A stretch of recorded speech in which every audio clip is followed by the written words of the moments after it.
Sloan slash Hey. Dayglow, how are you? If you could have any rapper on a remix of a song, let's say "Can I Call You Tonight," since it's a single, if there was any rapper you could have on it, who do you think would fit? Honestly, Wiz Khalifa's not a bad candidate. Yeah, I think that'd be sick. I don't know, maybe Snoop Dogg. Did you see the video of him going viral of him listening to "Let It Go" in the I car? did, yeah, I just saw that. Oh, it's classic. I think you'd like. Are you a big Snoop Dogg guy? I'm really not real big into rap, but I think Snoop Dogg as a person's pretty intriguing. There's an album he did back in 2014. It's called Bush, and it's like really funk related. And I think you'd like the chord game on it. Really cool synthy and electric pianos. I think that's the one you should check out. If you're gonna get any Yeah, Wiz or any Snoop, Bush is the one. But we're not here to talk about what rappers you like or what rappers to check out. We're here to talk about yeah, Dayglow, the artist, and dig yeah. into it. Also, I'm Jordan, by the way. Hey, dude. Hey, Jordan. So we got some quick hit questions off the bat just to get to know you, and then we'll get into like Yeah, the music journalism. Does that sound good? Is that agreeable? yeah, let's do it. Okay. Favorite animated show of all time or movie? Animated movie. Let's do movie. Um, Animated movie, I would say like classic is just Toy Story. I think Toy Story 1's great. But recently, I watched Coco. I don't know if you've seen that, the Oh the yeah. Pixar movie. I thought that was great. I thought that was really, really good. What's Um, your? We just spoke of memes. What's your favorite meme at the moment? That's an ever evolving question, but which one just always gets you? um, I don't. This might be kind of a deep cut, but I'm not like a Skyrim person, like the game Skyrim, but there's like this whole collection of memes on YouTube of it's called NPC dialogue, and it's like in Skyrim there's these characters that like don't like they just say random stuff that like doesn't make any sense because they're like supposed to be like algorithmically like I don't know. But anyways, there's this whole series of memes on YouTube if you just look up like NPC dialogue that just makes me crack up. Dude, Skyrim will ruin your life. That took a month of my Yeah. life away. It's so addicting. What is your favorite video game? Is that your vibe? I recently just beat Breath of the Wild, which was pretty fun. Oh, dude, if you Um, like Breath of the Wild, you'd love Skyrim. yeah, yeah, I'm tempted, but I have heard from many sources that it will ruin my life. So It will. it's one of those things where it's like, but yeah, I think Breath of the Wild is fun, but other than that, I really haven't played too many games lately. Well, you But mean you got a song blowing up, getting national radio play. There's other things to yeah, focus on at the moment. yeah, Um, were you at the University of Texas when Fuzzy Brain started to make to bubble up? yeah, yeah. So last year I was a freshman at UT, and just pretty much during my first semester, it all started to happen. Um, yeah. What was it like being the kid on campus with the song blowing up on the internet? Were you like, was there a notoriety about that? Were people aware of it? Um, I feel like now people are, um, but I don't know. I mean, I was pretty like I didn't have much of a college experience really. I was just really busy, honestly, like balancing like because I didn't have like any managers at the time or anything, and I was trying to like play shows, and so I didn't really do anything socially. Um, so I don't know. I guess maybe people knew about it, but I didn't really recognize the attention at first. Was it hard? Did you even care about classes at that point, or was it all music all the Yeah, time? I really didn't care. Yeah, I think my goal was always like to get a degree and then not have to use it, And so once all this happened, I just kind of took the risk and took the chance.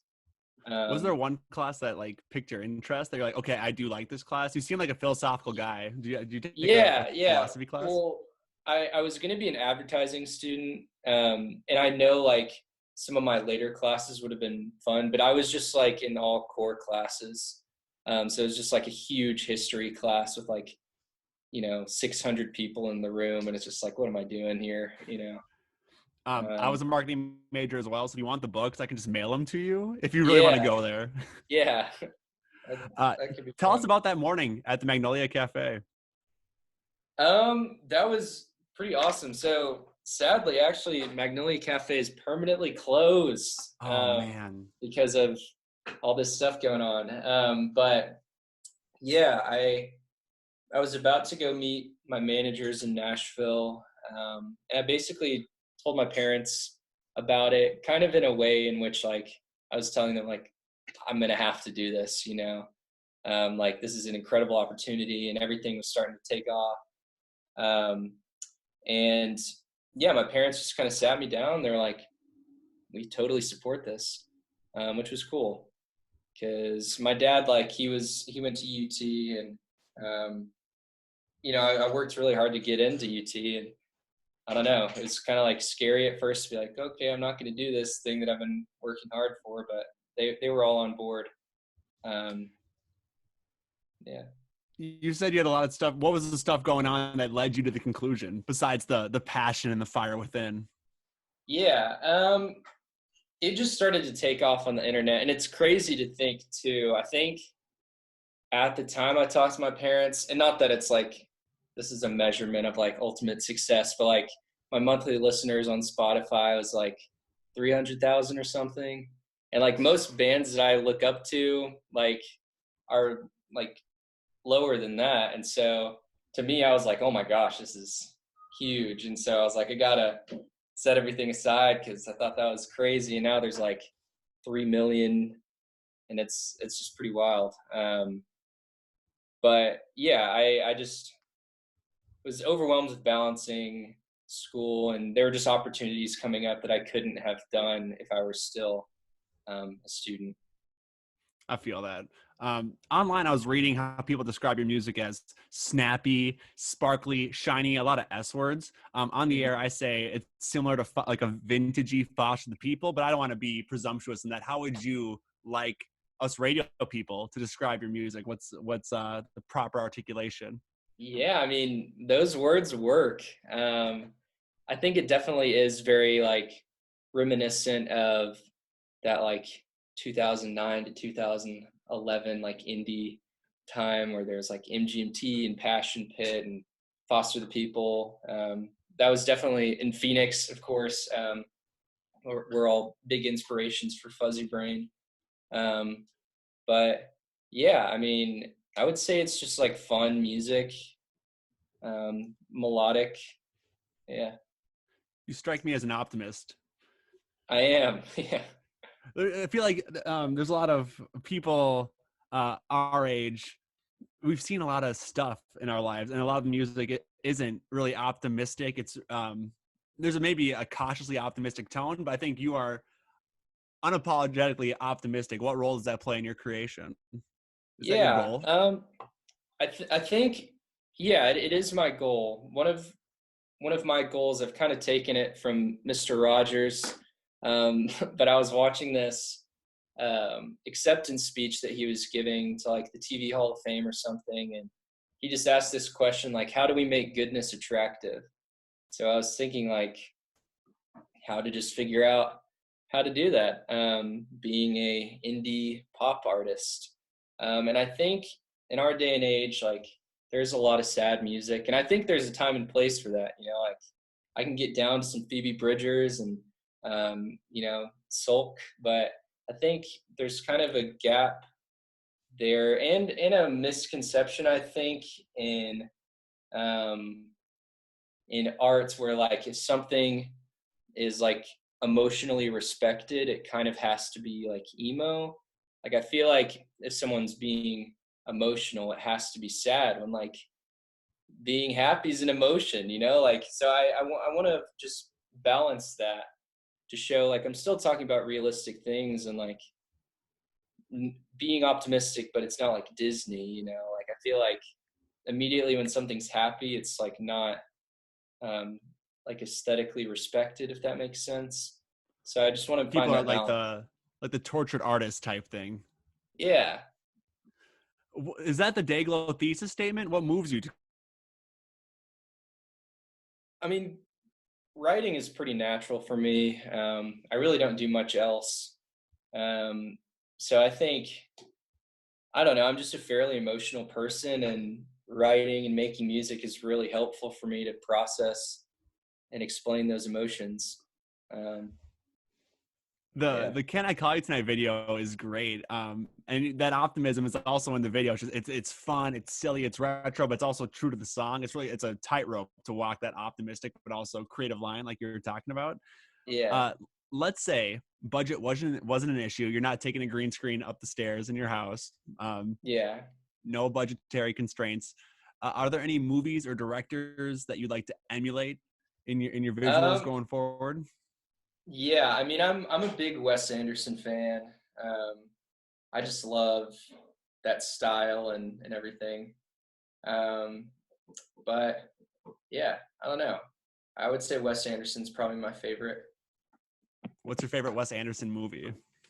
Life Aquatic. Yeah, I would definitely say it's my favorite.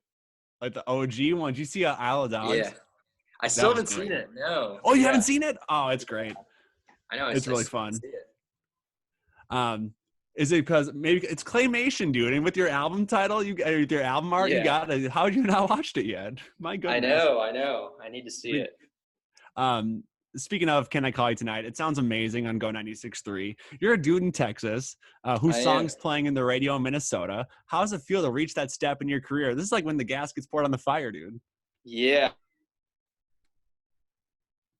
It's wild to like think about the reality of all of that.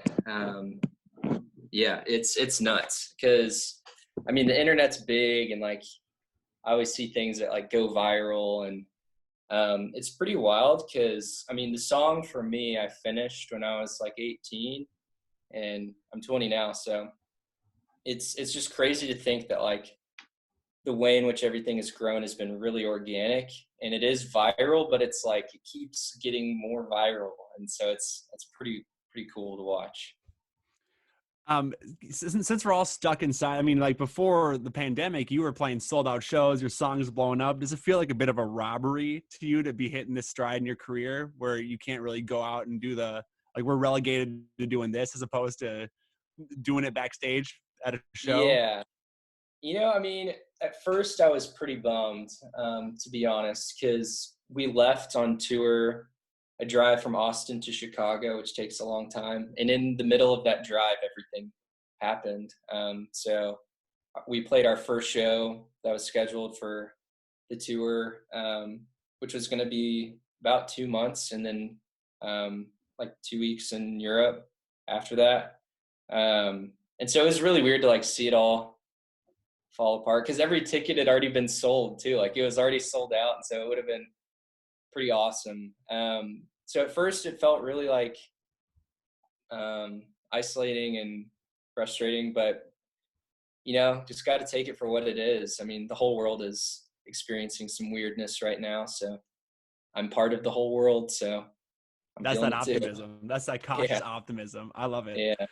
All right, let's say you're in Logic. You fire it up. It's 9:30, right? We're about to make a song. Mm-hmm. What's the Dayglow process? Where do you start in your DAW to get the ideas out? Um, Lately I've been writing a lot on the keys. So I'm actually in my studio, but I have this Roland JX3P. It's like a vintage synth.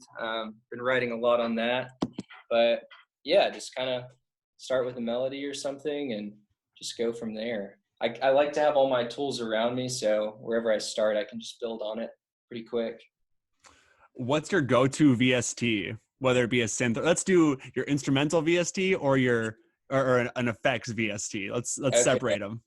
Yeah, instrumental Arturia Analog Lab is just like huge, very immersive. I mean, never really run out of sounds there. So I would say instrument, I use Analog Lab a lot. Effect, I like all the Sound Toys plugins.